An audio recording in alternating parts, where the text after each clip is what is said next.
everyone. So today we got to play It's a Wonderful World. Yay! So this is one of our family's favorites. It's a very straightforward card game.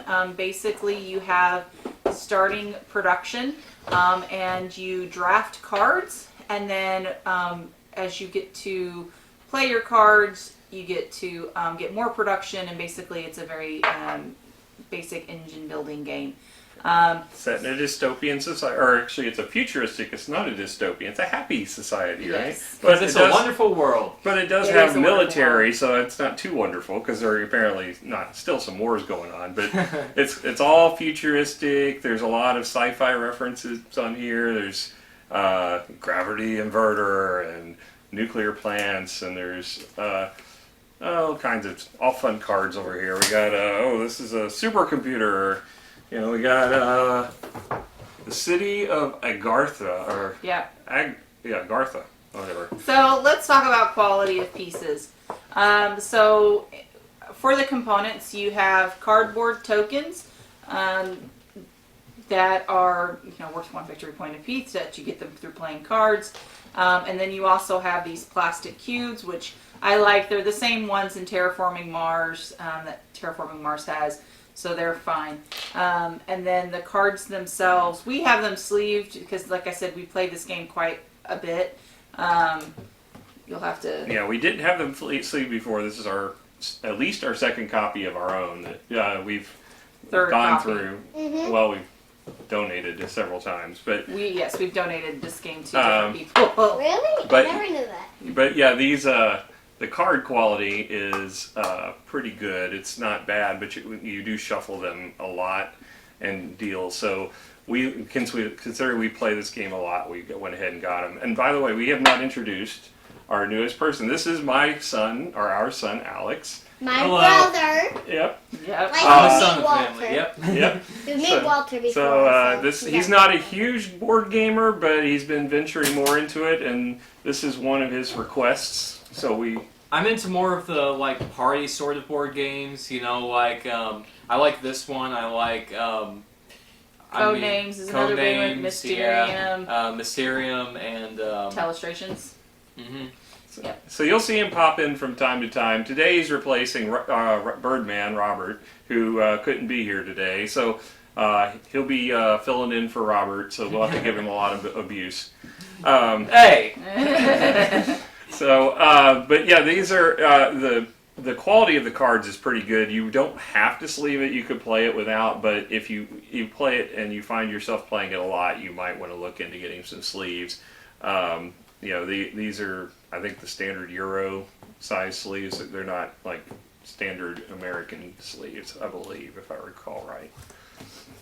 All right, so give it a score, guys. Well, Alex, you want to go first? Since Okay. You're new? Okay, so I gave it an 8 out of 10. Overall, the quality of the pieces is very good. I can't really come up with a whole lot of things against it, except for maybe what you were saying about you might want to give the card some sleeves, and also we had to replace this thing down here with kind of like a.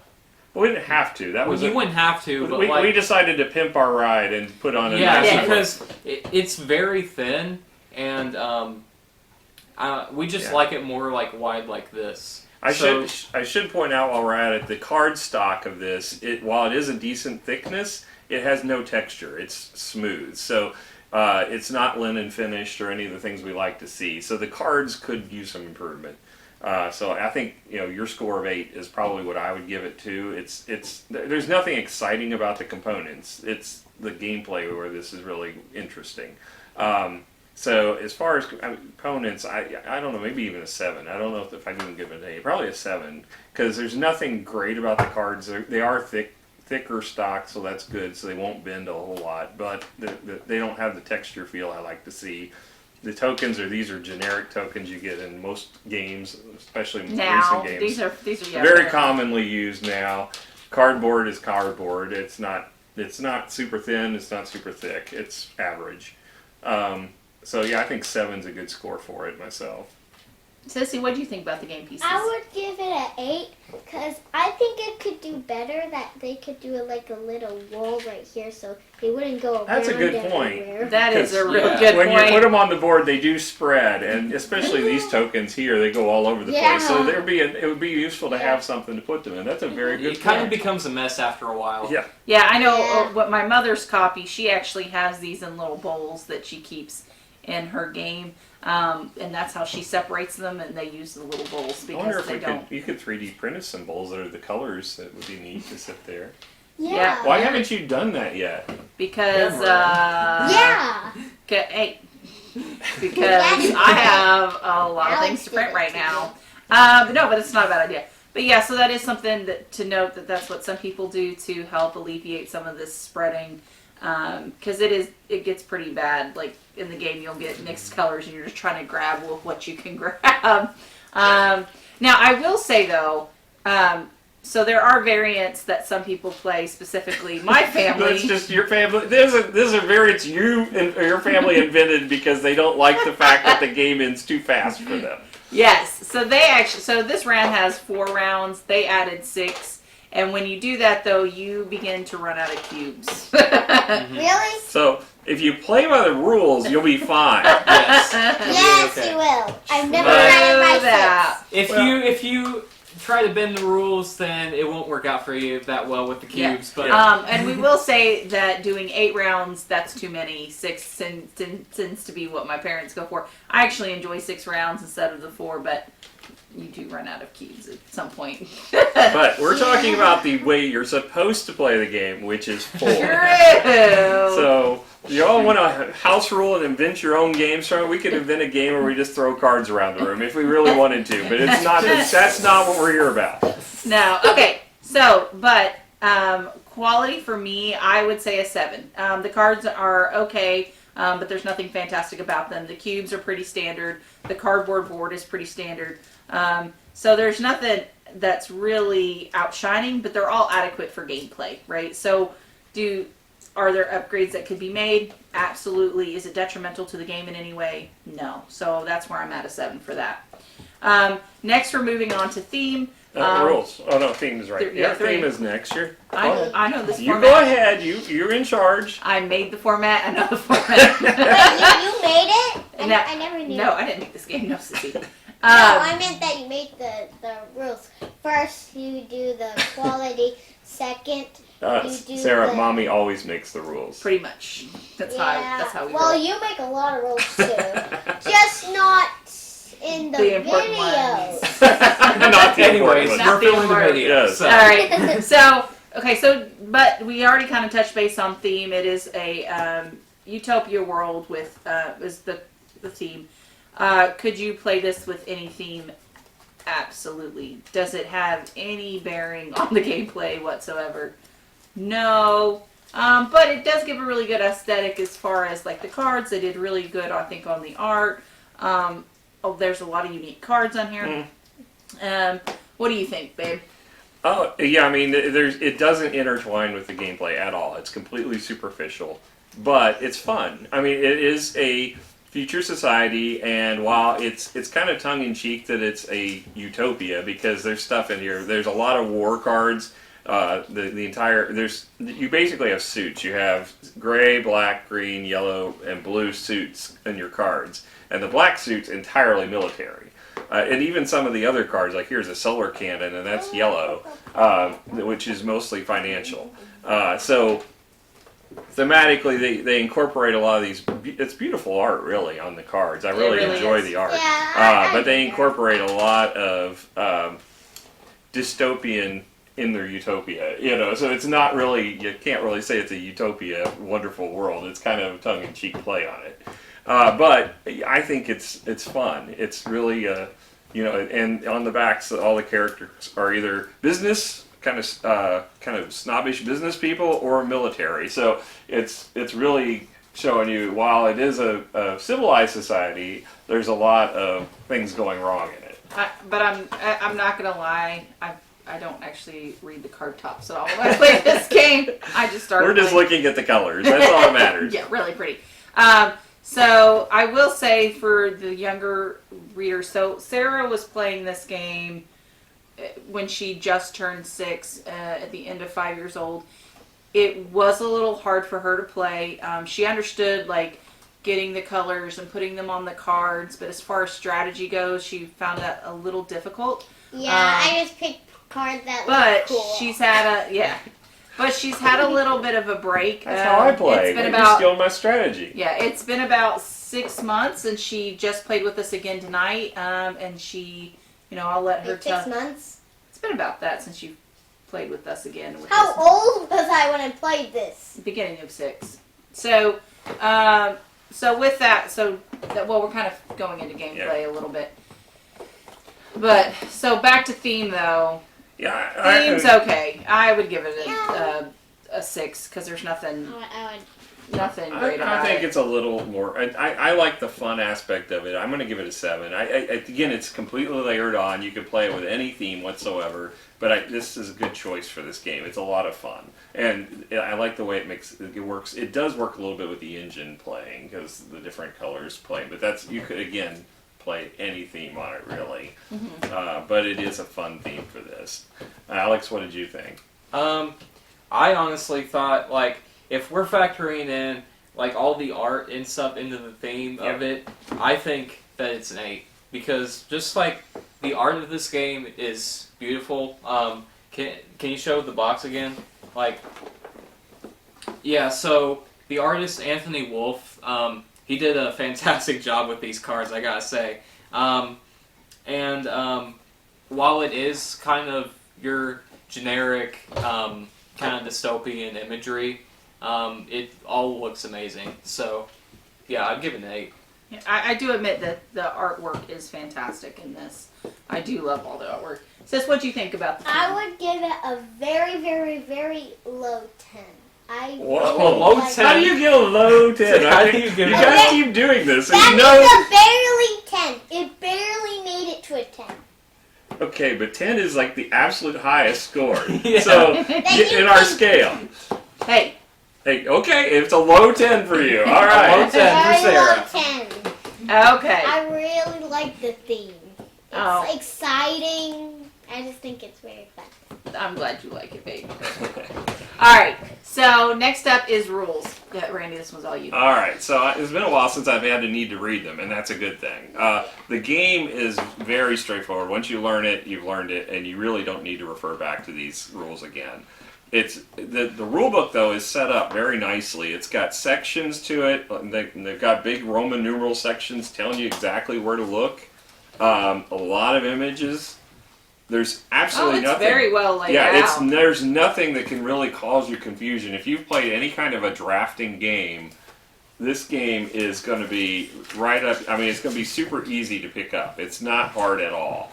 If you're brand new to drafting, then you might have to read through this a little more carefully to understand it. But there's really, I mean, they even walk you through the scoring. I'm reluctant to give rulebooks a 10, but honestly, I can't think of a thing better this could do. I mean, there's no need for a cheat sheet in this game, absolutely none. And they've gone through and detailed this very well. You can find exactly what you're looking for very easily. They've got different modes if you're playing solo or 2-player in the back, solo scenarios. I mean, it's just perfectly set up for this game. I'm giving it a 10. Honestly, just looking at it, it looks very well done, and it looks exciting, and it doesn't look too bad. So I agree with your 10, just because you trust. never want to read the rules, so therefore I agree with his judgment, and I assume everyone else does too. Yeah, Yes. especially I can't read barely. And the fact, I'm only in first and the fact that grade. on the cards themselves they have like little symbols that tell you what the cards mean and that sort of thing. Yeah, like the rules are very clear. You never really don't know what you're doing once you win. Yeah, I do want to also note, because he mentioned the colors, that color blindness won't be an issue, because even though it has blue, the blue has a star, the black has a lightning bolt, so there are symbols. So even if there were any issues of color blindness, it wouldn't be for this game because there are symbols on the colors. Yeah, that's a good point. I didn't even But think what of that. about these? The only thing would be the actual The cubes cubes would be an issue. themselves. The actual cubes themselves would be an issue, but as far as reading the cards, they wouldn't be. Yeah. All right, so moving on to gameplay, we've kind of already touched base a little bit for that. Well, I think we skipped over a few things. First of Yeah. all, when you're playing the cards, you're going to get dealt 7 cards.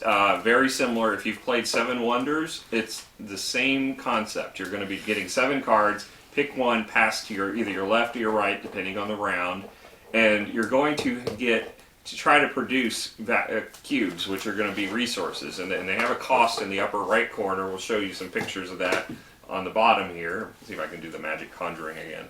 All right, I'm going to assume you're going to fill that in after the fact. All right, so the gray is the first to produce when you do produce, and it produces. These are like factories, which these are giving you like recycling or things that are like energy. But they're generally gray cards are going to give you. They're themed as factories. The black cards are next. That's the military. So you get tanks and juggernauts and all kinds of interesting black cards that are in there. And all of these require resources. They're on the right hand or left hand side. If there is a benefit, you get it at the bottom of the card, and it will give you either victory points or production. In this case, it's produces and gives you victory points. So some of them do both. And some of them have multipliers. Actually, that one was a multiplier. It gives you a multiplier times how many of that color card you have. So if you're collecting, you might want to collect the same ones when you're getting your sets. And strategically, they've actually made it a little easier to follow because you get a bonus token if you're the most produced or you produce the most of a given color, and they've actually linked what based upon the card distribution typically is. So the gray and the yellow go well together. The black and the blue colors go well together. Green kind of goes in between the two. So if those sets, you can kind of see what you should collect based upon the distribution of the bonus tokens, which is really nice and handy for trying to learn the game and what best way you want to play it. So the green, these are science cards. Science! So this is robot assistants. We got bionic graphs. So they have all kinds of technology that you invent. And the yellow is your financial district. So we have, for those, we have I'm not sure why Solar Cannon is yellow, but it's yellow. But this is all banking stuff mostly. University is yellow.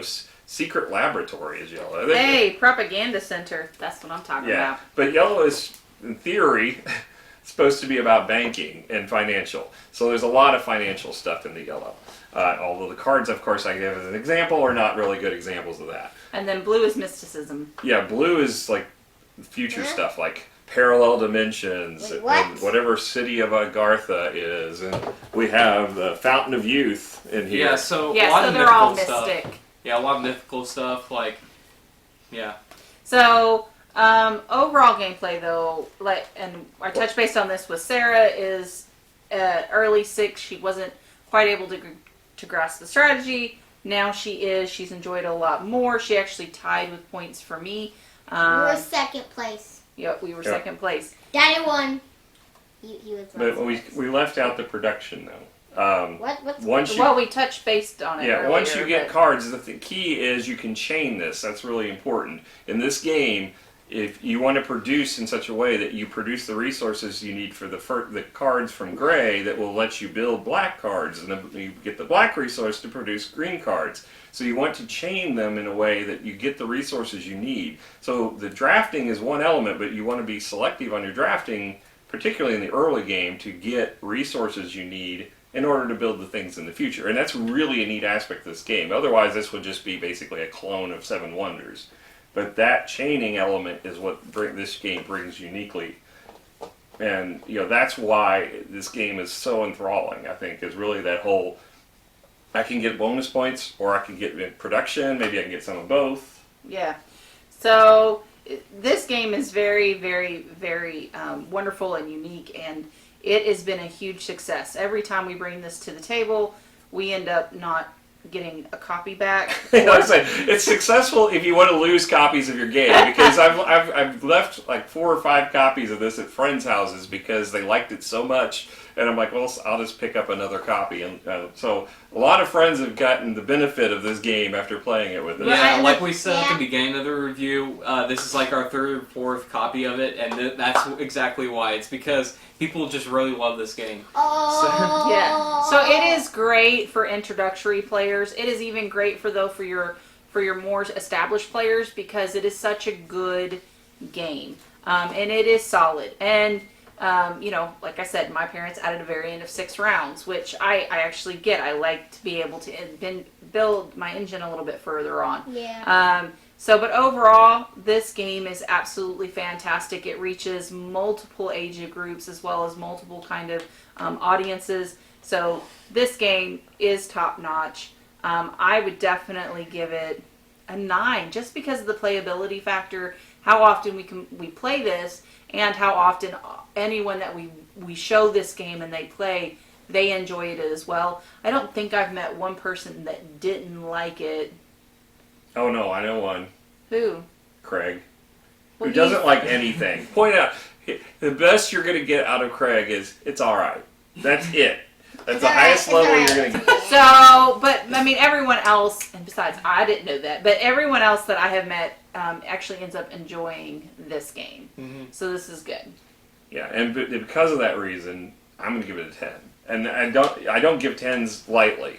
But this game is I cannot think of a better example of a drafting game out there. There's not one. I mean, It is a really good I know game. Seven Wonders is popular and all that, and it's kind of started the genre. Wonders. But honestly, this game is leaps and bounds above Seven Wonders in my opinion. And the whole engine building aspect of it is very easy to follow. It's very light, but yet is very strategic. I mean, that's the biggest aspect of it, is figuring out how do you get your engine going and being able to adapt your strategy because people are not giving you the cards you need. And there's a lot to this game in a very small package. And I mean, it's not a small box, but it's there's not a lot to the game other than cards. I'll be honest, I can't wait for the expansion. Yes, there is already an expansion on Wait, this. what? Already shipping. I found out the other day to us. Doing a review as soon as it comes in, just because I would want to play this game again. So Alex, Me too. what was your assessment on this one? I'm gonna give it a 9. The only thing that I have that's like giving me like not a 10 is the fact that there's 4 rounds. While it is just like a really whenever you're getting near the end of the game, you'll really feel the pressure of like trying to get all the cards that you want and stuff like that. But a lot of people don't like that, and that's why we know some people that play it with 6 rounds instead of 4. So while it's a good thing because it just brings out more personality in the gameplay, not everyone likes it. So I'm gonna give it a 9. Yeah. Same. Okay, good. I mean, like I said, this is a very, very solid game. And I would not be afraid to use the 6 round variant if you feel so inclined, if you like that more of that engine building. I'm sure the creators might say something different, be like, what? I might say something. Yeah, you might say. Like, when we play with him, we know we're playing 4 rounds, but Yes. That's the way the rules are written. You I play agree. by the I rules. agree. And not to But mention it's just too less. You have 4 rounds. that the whole I want to at least have 5. the whole purpose of a game is to, especially an engine building game, is to cut off at the right moment. It's not designed for that. It's designed for 4 rounds. It's intended to be 4 rounds. So you build your engine up, but you got to get the benefit of it quick too. And if you play 6 rounds, then it really defeats the whole purpose of what the game is, I think. I don't think so. I think But you do it's have to okay. play a very different way. So you have to adjust your strategy differently, because where I go back between 4 to 6 rounds, I forget sometimes which way I'm playing, and I do end up paying for that later. So, all right. Well, any other comments about this game? I think you should own it. First I of do. all, it's I- well worth the investment, and it's not that expensive of a game, if I recall. Certainly, Buy we it. It's $7. It's not No. It's not $7. $7. No, it's $1. $0. you come to our house, right? No. Yeah. Yeah, we just give them away at the door when you walk in now. It's just... So, last and final question: would you play it again? I generally would play it right now. I mean, that's the thing is you don't just play one game of it typically because it's so fun and quick. I mean, it says 45 minutes, and that's, I think, setup included, because it really doesn't take 45 minutes. It feels like it's over before it starts, and it's a lot of fun. Yeah, I absolutely agree with that. And I would say, just out of the games that I've played throughout the year, I don't think it was actually released this year. I think it was technically released in 2019, but to me, it was late 2019 when it came out. I would consider this game of the year. As far as all the games that we've played, as throughout the year, this is the one that's definitely got the most gameplay out of all of them, and I don't think there's anything that's even come close to competing with this. We've only had one gameplay of your Whistle Mountain, so I can't say that one I think can rate at this point. We've only had one play, but apart and from Curious Cargo, I haven't even played that one, so I know. I can't wait. Don't knock that But one this till is you my try it. vote for Game of the Year. Even though you can argue with me that it came out last year, I consider this a 2020 game because it's really when it got prominent. So, all right. Well, Alex, would you play again? No. I'm totally kidding, by the way. This is one of my favorite games. Of course I would play it again. Yeah. I really agree with my dad. I mean, you might say it's a 2019 game, but... Actually, no, I take that back. This was at PaulCon last year, so it was 2019. It was 2019. My bad. It's still Game of the Year. It was 2019. It was probably, that means it was released in 2018. But it was definitely... In my opinion, this is still the game of the year. We're going to be going 20... It's game of 3 years, darn it. We're going to be going 2030 and still saying this. Now how much would you pay? No, wait, it was 2021's game of the year, too. No. Oh. So, Sissy, would you play it again? I've already played it again, so yes. Okay. Before, that when I didn't like it, if I still didn't like it, I would say no. But I actually say yes. Yes. I'm glad you like it a lot better now. Well, thank you guys so much for joining us today. Okay, can I say who made it first? Yeah. Oh, absolutely. Yeah. Okay, so the designer of the game, his name is Frederick Gerard. I'm hoping I'm saying that right. That's all right. Robert butchers them every time. Yeah. So. Robert Feathers. And the artist of the game, like I said earlier, is Anthony Wolf. He did a great job with the art, definitely. And yeah, it's a wonderful world. Yep. So, if you guys like what we do and would like to see some other game reviews, don't forget hit the subscribe button and hit the notification bell. Thank you so much for your time and hanging out with us. We'll see you again later. Bye.